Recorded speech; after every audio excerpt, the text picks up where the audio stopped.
how do you think has being social, putting your designs, putting your work, bringing those conversations out to people, how do you think has that changed the paradigm in the way your designs have been perceived or you are perceived?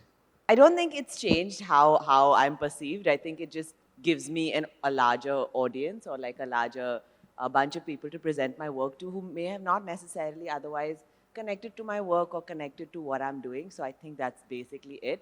But I think we also have to remember that Instagram is a very fake and made up place.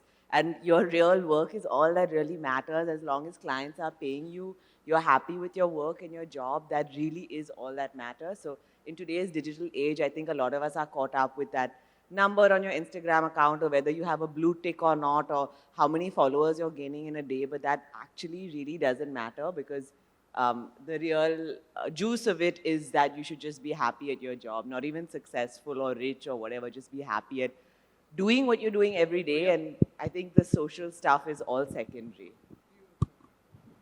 So, two things. A, I'm not young, I'm very old. I'm actually a relic. He's 41. I know he doesn't look like it. He's a very handsome 41, but he's definitely not young. And she's just being very modest with everything she just said. Uh, no, it's true, it's true. So the thing is that I think even for us, we are first generation architects. So for us, social media plays a big role in marketing ourselves. I think it's helped us reach out to corners of the country where we probably were not able to. But like Sarah rightly said, that it's not about all those pretty photographs. I mean, of course, that's what attracts the people. But at the end, your longevity or your shelf life depends on how you actually deliver, right? So you can't have like a really beautiful photograph that's styled wonderfully on Instagram and then not able to deliver in terms of detail and like the finishing that actually a client expects. So 2021 Delhi edition. It's a one-word answer, fab. I think I'm also amazed. I was just telling Shraddha that the event is growing like multifold every year, and what's nice is that it's intimate. It's not like spread across 200 acres, so it just is nice. I guess it's really nice. So guys, I think the point of today's talk was that, if you have any issues that you're facing in your practice and you would love to hear how me and Huzefa have dealt with it at ours, whether it is a difficult client or an issue with your contractor or how to charge your fee appropriately or how to take out a payment. If there is a specific problem, we have faced it or are currently facing it. And if there is something that we can share with you to give you an insight on how we do things, that's So what I wanted to ask is like the design trends, they keep changing very quickly. So like we as students, we come to know about them like when we look at the work of the designers we follow, or we look at certain magazines. But by the time we are familiar with it, they become common. So I wanted to know like how do we get to know about them like in the beginning and not when they're becoming very common, and how do we keep up with the changing trends? So I think I don't think there is anything like design trends. I don't believe in trends myself or as a practice. When I say I speak on behalf of MuseLab. I think uh, trends dilute the very essence of design, right? So I don't think you should be uh, bothered by the fact that you are not trendy enough, because we know when we have clients, we are like, अच्छा अभी क्या चल रहा है आज late अभी latest क्या है, like ये latest है वो latest है. There's nothing latest. I mean, at the end, design is timeless if you are confident about it. So yes, of course, it does help to follow like good accounts, like, I mean, whether it's Arch Daily or Yellow Trace or Design Boom. What that helps you do is it helps you understand how materials are evolving, because at the end, materials make for spaces, they make for what you are eventually designing. So don't get boggled by trends. I think at the end, it's who you are as a designer and what you create. Yeah, I mean, I totally agree with that. I think Instagram is a great place to discover new trends. But what also happens with trend-based designs is that if you design a room, like now we're getting a lot of requests for these very Instagrammy rooms, okay? So, you see that mirror on Instagram that all the influencers have. It's like that full-length mirror with that gold trimming around. I mean, the girls are nodding their heads, so they know what I'm talking about. So every young girl of every project I'm doing is asking for that mirror. Every single young girl, because it's like a trend. But what our advice is that, you know, we're building something that's supposed to last you 5 years, 10 years, 15 years, 20 years. So go for something if you actually like it, irrespective of whether it's a trend or not. You should really like it. Like, don't chipkow neon signs everywhere in your room because it's a trend. Because in 5 years, you're going to be like, what the hell was I thinking? This is so weird. So spaces are not transient like fashion is. Like, I can, you know, put this into my closet and remove it 20 years later and still wear it as vintage and it's okay. But you can't do that with a space. You have to deal with it every single day. So don't get caught up by trend-based design. And if you want new trends, Instagram is your best place, I would say, versus magazines, because there's a lag between someone approaching a magazine and it getting printed, whereas Instagram is, you know, in real time. So that would just follow the good accounts and you'll be good, but don't get caught up in it. So it's better to explore more on our own. Yes, to see if there's something from a trend that you really like. Like, so say, for example, a couple of years ago, there was this trend of having these very overly plant-based spaces, like this very jungle-themed rooms, you know, with that neon sign in it and with the millennial pink sofa fabric. Now, I still like the color millennial pink, even though it's a trend that was from like 4 or 5 years ago, or whatever, 3 or 4 years ago now. So I still use it in my projects, but it's not because it's a trend, it's because I really like that dusty pink color. So it's just that, you know, it's like even 10 years later, I'm happy with that pink. It's not just because it's a trendy color. So that's up to you and your taste. What are the challenges that you face when you're doing intercity projects, and how do you face it, because it's totally new and the place is new, and how do you do with the vendors and the contractors, and what's the whole process? Very good question. I think we get asked this a lot, and I'm so happy that you answered it. I think I was very hesitant about taking work in a new city because I was like, just managing Bombay projects is already difficult. What will I do in a new city? And there's no point, and whatever, whatever. But actually, all the better work is happening outside of where you probably are at. So the first thing I would say is you have to be really particular about your drawings and about the entire design process. When it's a project in your own city, there are certain ways that you can be more relaxed, because you'll say, I'll go to site and I'll see if it's looking good, then I'll say yes. If it's not, then I'll remove it or whatever. You can be a little bit more casual, or you do tend to be when it's your own city, or at least I did. But when it's not your own city, you have to be militant about your drawings and the selections and get all of that locked in before the project starts. So do multiple trips with the clients. What we also do is every time we go to a new city, we always take a couple of extra days and go into all of the local markets. So I'll go into like the best tile shop, hardware shop, marble shop, sanitary shop. Those are the main things that are required. And I'll check what the prices are versus the pricing in Bombay. So for example, in a Calcutta project that I did, I realized for some reason that it's not based on logic, tiles are more expensive in Calcutta. Same, Nexion, tile, Runa, 4x2, there is selling for 170, in Bombay I'm getting for 120. Okay? So what we did is we just bought the entire quantity from Bombay, put it in a truck, paid 15,000 rupees for the truck and saved some 3 lakhs or 4 lakhs on the overall order. But that's because I did that recce trip in that place and understood that marbles are much cheaper in Calcutta, but tiles are more expensive. So you know what your rates are in your home city, and they will always, like, if you can, it can go from Bombay to Calcutta, it can go from wherever you are at to wherever you want to take it. So do that cost analysis, and also what I would really recommend is reach out to local designers in the city. You will have a friend whose uncle is in construction, who has some cousin who's a designer, whatever. Just reach out, say, hey, I'm in your city, I have work here, I've done this in every city I'm in. Just call, find a connection and make a call. Even if you don't know the person, you'd be surprised at how helpful people actually are if you ask nicely. So I always make a connection in that city. And then finally, I think I tend to understand from a contracting point of view, certain cities are professional, certain are highly unprofessional. So then I just bring my entire Bombay team there, whether it is Calcutta or Hyderabad or Bangalore. Like Bangalore is very professional contracting, so not Bangalore. But Calcutta has very unprofessional contracting. So we literally just take our whole Bombay team, dump them there, and in 4 or 5 months, the project is done and they're out. So you have to take those extra few days in each city. And the other thing I will say is please take the work, because it spreads, sorry for the analogy, like a virus. Because once you do one project, you will automatically get 4 or 5. So even if your entry point project is at a lower fee, do it. Because as soon as people know you are doing projects in whatever city, it's just, okay, my aunt, okay, my whatever cousin, my friend, some guy from work, like this is what's happened with him as well. Like I'm seeing, like Ludhiana, I was talking to someone yesterday, maybe she's here, who's saying that you guys are now doing multiple projects in Ludhiana. For us in Calcutta, Hyderabad, Bangalore, Surat, they all starts with the first and then it just grows from there. So you have to take on that first project and don't be nervous or scared, because you just have to start with it and do the price analysis. Sorry, that was very long. No, that's perfect. And actually, because we also do architecture, the way we break our processes, that when we take up, let's say it's a holiday home or let's say it's a first home outside of Bombay, we make sure that when it comes to, taking, I mean, your civil contractors are all local, but the interiors team is from Bombay.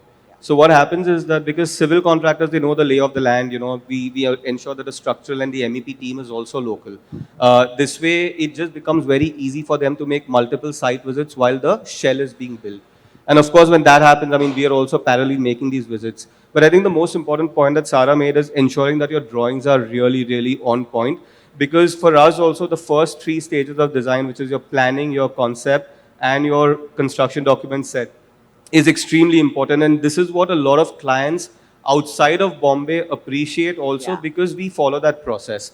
Because elsewhere it's like plan ho gaya, chalo thokna Start. chalu kar do. Literally the words are used as thokna chalu kar do, right? And foundation and everything is done without even knowing what the windows, where the window schedule is or the door schedule is. So it gets very unsettling for us also. I mean, how do you work like that? So then we actually we educate our clients also and tell them that, see, this is how we work, but you will at least know before you break ground what your home is going to cost and how much it's going to, I mean, what it's going to look like, right? So there going to be no discrepancies in that sense. So I think Yes. that's So even for us with the design process, if it takes 3 months, 4 months, 5 months, 6 months also sometimes, we're so particular and so strict that I will not start work until I have every last drawing and selection and budget in place. And eventually, while they may be, moaning through the process, at the end, they really appreciate it, because this is what sets you apart from the local people that will just exactly do that, do a basic planning and then start. And then there's so much more back and forth. And once you bring that professionalism to a project, they then automatically won't go back to the local chaps that are doing it in the normal, more casual manner. So don't feel shy about just being very strict about, this is my process, I have to finish it, and that's the only way I can manage. And now once I have multiple projects in a city, I do sometimes hire one local supervisor who basically just goes from site to site, and it's not a very high cost. You can get like literally like a contracting supervisor. I'm not saying like project management, for in the 20 to 25K a month range.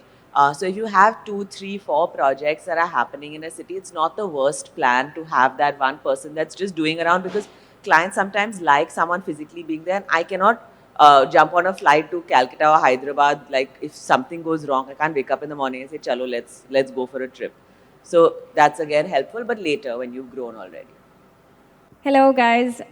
Really nice to see you in person. I think all of us here have been following you on the screen, and it's nice to see you guys.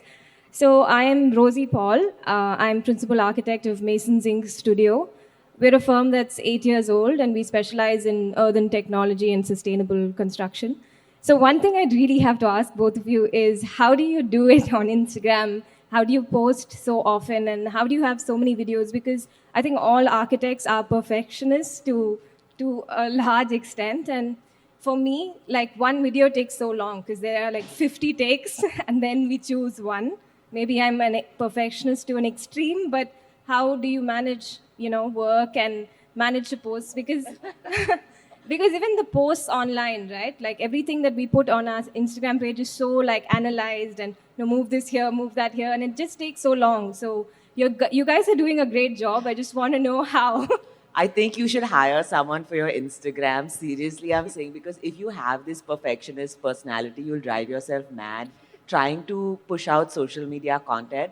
For me, I genuinely have a lot of long car rides and I love social media. It's like a part of my personality. I love meeting random people. So, like, I'll be that person that goes on a plane ride and I've exchanged numbers with 3 random aunties, and then they're calling me later and I'm going to their house. Like, I'm like a random person like that. So I'm very open and I love sharing my life, and I'm not a perfectionist at all.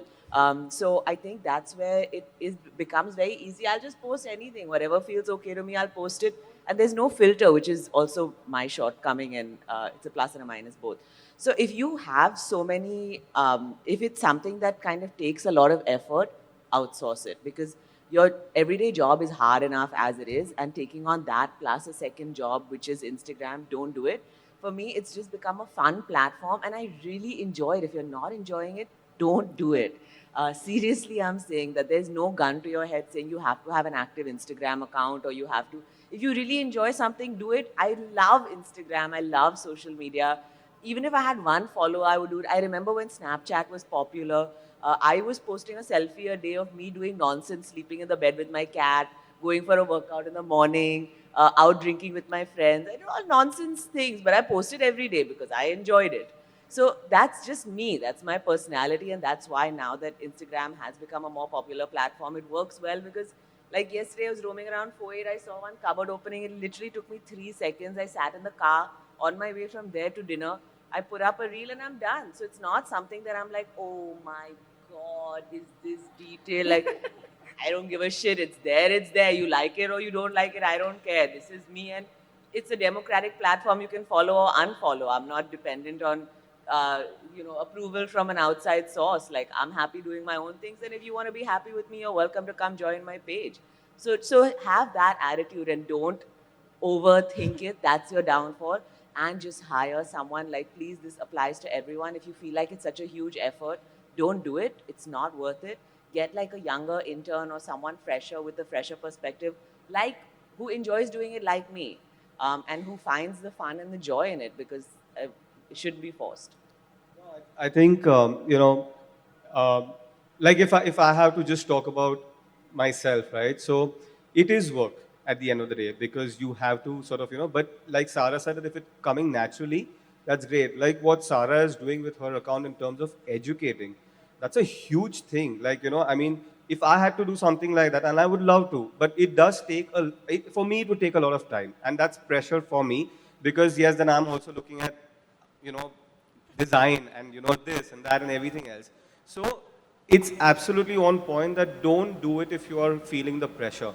I think, like for me, just putting random stories is the best thing for my Instagram. But it works right? so well But because it you can works. hear your voice through it. Right? Like Yeah. it's so clear when Huzefa's had like a good morning. Suddenly you'll see like 6, 7 stories blasted with like funny memes and like stupid stuff. And It's that's cute. what it is. Yeah, because the stories is all about our personality as a studio, Yeah. and our feed is about our work. So we've created that sort of a definition. So also Yeah. if it is so forced, then that means that you're not being true and honest and showing your real personality, because you're filtering it through, oh, does this look okay or does that? And that means you will automatically not connect with people, because people want to see unfiltered and real things on social media, because there are enough filtered realities and filtered accounts and very fake tellings of, or contrived, not fake. Like, like, oh, it has to look perfect, my grid has to align. So if you just let go and enjoy, that energy becomes very apparent. And that's why I'm saying again, if you're not enjoying it, everyone will see it, and no one will respond to your content. Like, you have to really enjoy it, and that's probably what comes through for both of our pages, that we both love it.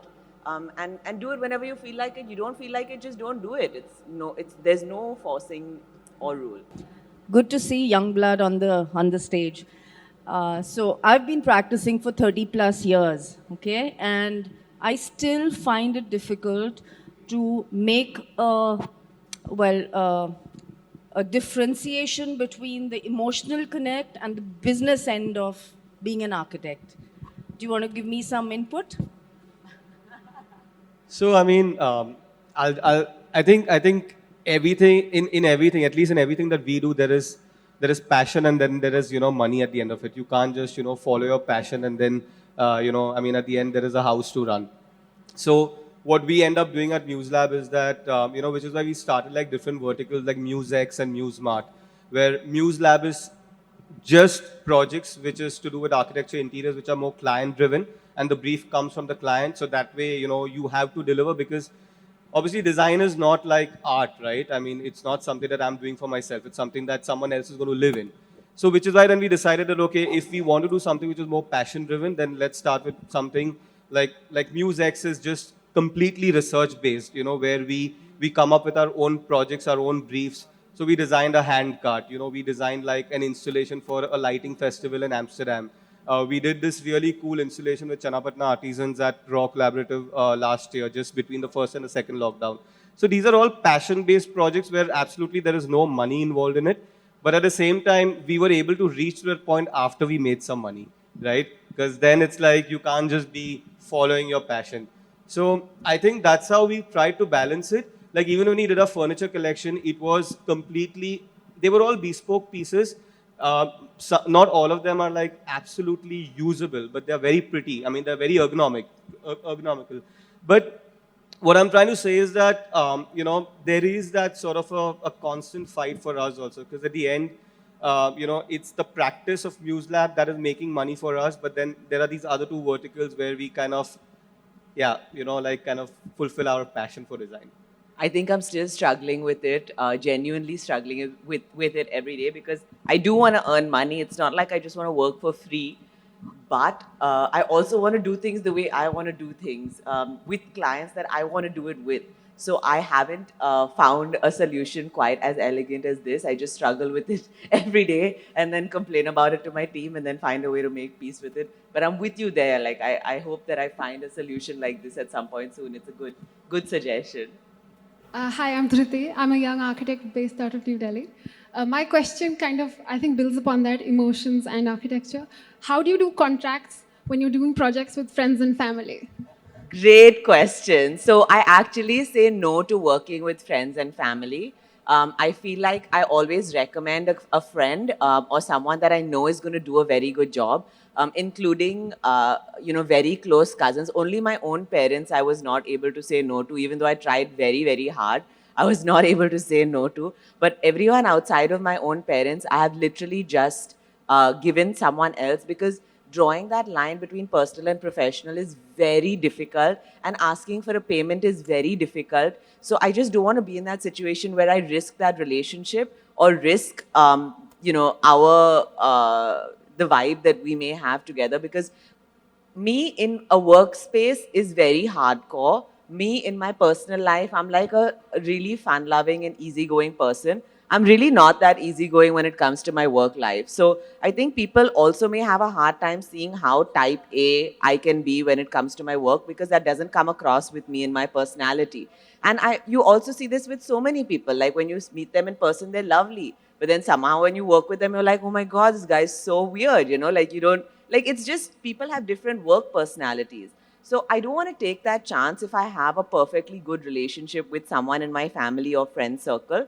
And what I say is that I will give you whatever advice you want for free, okay? I will come in on one morning, spend 2 or 3 hours. I'll give you all the leads. I'll give you my contractor's number, my carpenter's number. I'll tell you, buy this from here, buy this from here, buy this from here. But if you want me to do it as a project, I will not be doing it. If you want a full person for a project, here is the number of Huzefa, Jasim, all the rest of my friends. Please take it. This is a fair price.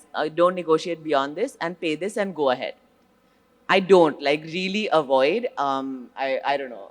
No, actually, this is interesting you brought this up. So, after me being an architect for 18 years, okay, and my nani, okay, put her foot down and told my 3 mamas that now when we move into, so my nani has a huge family, my 3 mamas, they're all in a big 16 people joint family.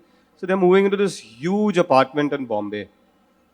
And she finally put her foot down that now we are going to get the house designed by MuseLab. She didn't take my name, right? And she told my mama strictly that you will pay him exactly what he's asking for, but you will get it done by him. So if you have a nani who is going to do this for you, then good enough. But otherwise, I agree with Sarah. Don't do it. Don't do it. There's this whole Jekyll and Hyde kind of a thing. Yeah, and it you can know? spoil Yeah, relations. yeah, And it why does. would you take that chance? I actually get flooded on my Instagram with messages saying, hey, I'm really sorry. Like, I took this project for my cousin, but it's going really badly and it's so awkward. I don't know how to say it's going really badly. So why would you put yourself in that position? Hi. So my question is, if we're not working with friends and family, then as a young architect, how do we get our first client? Awesome. I got it through my sister's friend. So she was not family. It was like my sister's kind of distant, her friend's sister. So it can be close, but not that close. That would be that's even mine were all friends and family, but in the second relation, like second tier. No, it's definitely tough. I mean, I know when Jasmine and I started in 2012, like I used to be an associate with Hafiz Contractor, and I used to work on these huge projects. And then my first year of MuseLab with Jasmine is where we only did a 3-bedroom project in 1 year, which came to us half done because they could not complete it and didn't like the previous designer. And this came through my school friend whose brother was doing their house. So yes, the first project was my school friend's brother's project, Yeah. but I think then it That's just like yeah. 2 degrees of separation Yeah, is there. It's yeah, not there your is, best yeah. friend. It's that second degree. So please just keep that so that for your own mental sanity, I think. Like you don't just stick to interior designing, you like make furniture, products, exhibition, like installations. I wanted to know how I can branch out as a designer and not just stick to interior designing, but explore more fields. How can I do that? I think design is, it's all about problem solving, right? That's what it is. It's about solving problems creatively. So you need to first figure out what is the scale that you want to design at, right? I mean, do you want to design a coaster or do you want to design a resort, right? What excites you more? Because each comes with its own challenge. I mean, when you're designing a coaster, obviously it's right in front of you. You know it's tangible. You can constantly work on it, and the product is the result is achievable far more faster. But the result could take like 10 years. So I think it's very important to have those conversations with yourself. Meet the right people. I mean, you like Sarah said. I mean, Instagram is a great way to even reach out to people, to product designers. Let's say if that's your forte, right? And I know that when even, and it's not just because there are a certain number of followers that we have right now. Even before, when we probably had 1,000 followers and we would write to people, there would always be people who were writing back to us. Always replies. Yeah, I Always. agree totally. Yeah. Yeah, that's great advice. So figure that out. Figure your scale. What scale is comfortable for you and more exciting. You've for done the coaster and the resort because the MuseLab coasters are lying in my house on my table, and I know that I've seen the resorts that you have designed. So this is clearly coming from experience because I know that they are more conceptual. Like we are not that conceptual; they are much more conceptual. So that's a great start. Absolutely. Thank you so much. Question is like when you go to a new place, like everything is new there, like expectations and the execution process basically, which is very new for me. Like I was educated outside of Assam.